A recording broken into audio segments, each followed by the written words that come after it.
বলেছে হাইয়া আলাস সালাহ, শুনেছি কিন্তু সাড়া দিতে পারি নাই। কতবার আল্লাহ পাক বলেছে বান্দা আমাকে ডাক, আমি তো ডাকিনি। বান্দা এটা কর, আমি তো করিনি। বান্দা এইভাবে চল, আমি তো চলিনি।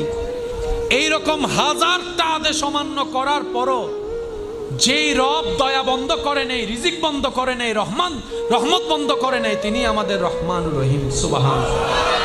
তো মুমিন বান্দারা আফসোস করে না, আপত্তি করে না, ওনারা অপেক্ষা করে রবের হুকুমের। ওই রবের হুকুম আসা পর্যন্ত অপেক্ষা করার মাঝখানে যে রাস্তা, এটার নামে সবর, এটার নামে ধৈর্য।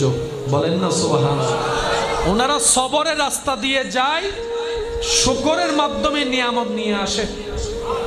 সেজন্য আল্লাহ তাআলার প্রিয় বান্দা যারা হয়েছেন, হবেন, সবাইকে কষ্টের ভিতরে যেতে হয়।